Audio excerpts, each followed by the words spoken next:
2012 and are beginning. Continued from Part 12. Part 13. The year 2012. Life after 2012. Life after 2012. In spite of all the information available with us, it is difficult to imagine what life would be like after the year 2012. Here, we provide some more details and experiences that may help in that direction.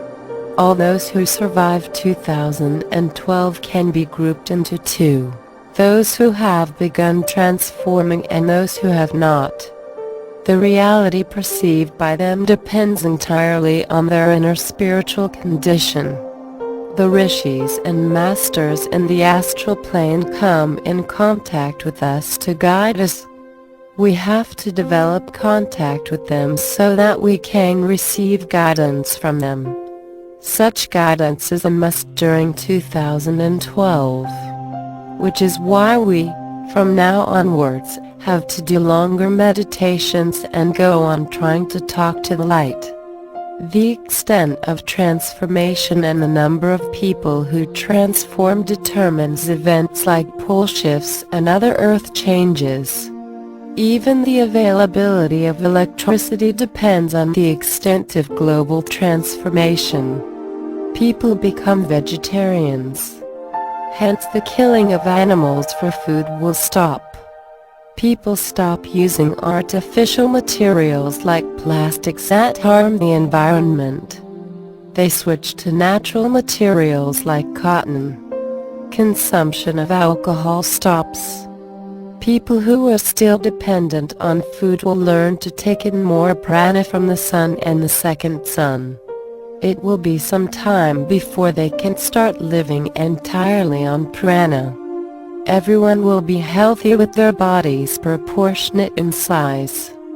There will be no thin or fat people. Electricity will be replaced with a different kind of energy, anti-carbon, which can be drawn from the atmosphere. Each household will have their own source of infinite and free power, with no need to depend on a central power grid.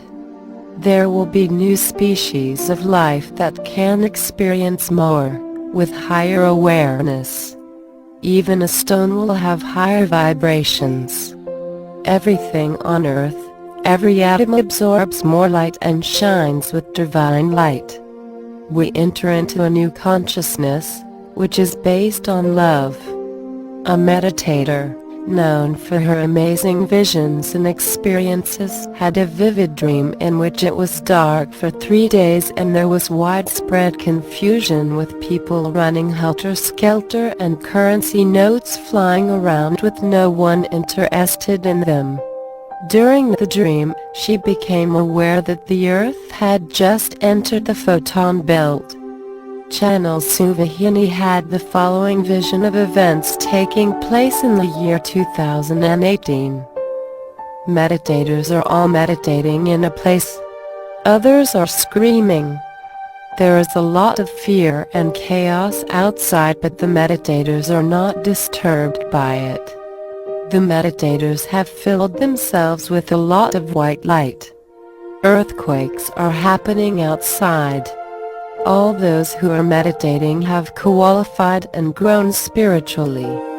They are channeling a lot of light to help those who are suffering.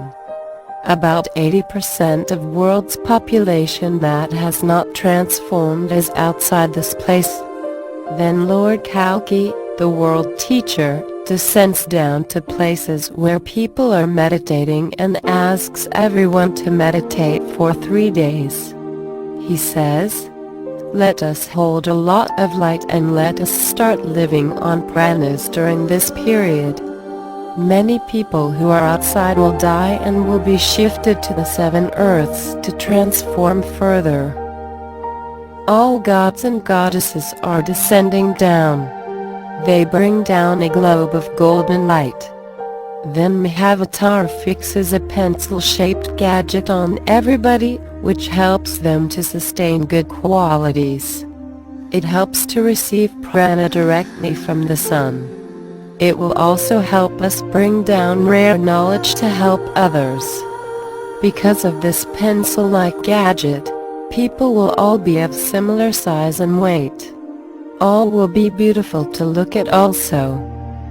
Mahavatara, the world teacher, who is known by names like Maitreya, Lord Kalki etc., comes down to this earth to guide humanity during the transition to the new age. Once the transition is complete and we enter the light age, life on earth is managed by the rishis under the guidance of Mahavatara, who is an incarnation of Vishnu. The Western prophet Nostradamus knew about him. Nostradamus called him by the name Kiran. Mahavatara has taken birth and is ready and waiting to emerge. Our destiny. Much of what is in this book is about the events that are likely to take place in the near future. Regardless of the authenticity of such predictions, we can say that these are only the possibilities. Any future event, however strongly predicted, may or may not take place. This is because our future depends on us. Humanity can work collectively and choose the kind of future it wants. All it needs is for the world to come together and work selflessly as one group with the single objective of reducing human suffering. But we know that it is not easy to mobilize the entire humanity. What can we do as individuals about ourselves in the world? The next section explains the ways and techniques that have the power to transform us and impact the world. The action plan. The action plan to sail through 2012 and live in the photon belt is simple. Unbelievably simple. It is to purify ourselves and transform to become truthful, peaceful and all-loving. It is to manifest our true nature of love and light. This appears very simple, but we know it is very difficult, particularly after having gone through 5,000 years of darkness, Kali Yuga. But there is no choice. The photon belt spoke to our special channel Suvahini and said, "Change or perish." Because it is difficult to change, the rishis, Lord Kalki and Lord Maitreya, the ruler of Shambhala, and many light workers, are waiting to help and guide us. One has to choose the life of light. Then, one gets all help. This is the time to choose. There's no more time to sit on the wall and wait. There's no place for non-love, violence and corruption in the photon belt. It is full of love, peace and light. To enter the photon belt and sail through 2012, Masters suggest, as a part of the action plan, to practice the following technique daily. This technique can be practiced by anyone and everyone. This is not a religious but spiritual means. The technique, channeling the light. Light is the source from which all this creation has come. This light is everywhere at a different frequency. It has intelligence, love and peace. When we channel light, we transform ourselves and also the world. To channel the light, sit comfortably facing north and imagine an ocean of light above you. Imagine the light entering you and filling up your entire body.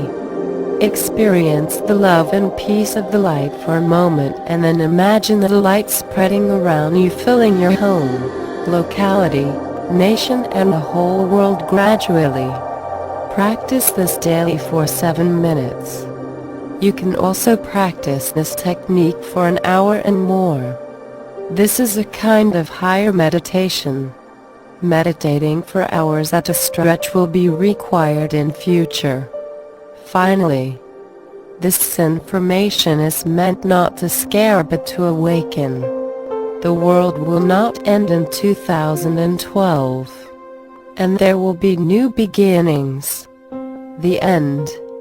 Thank you.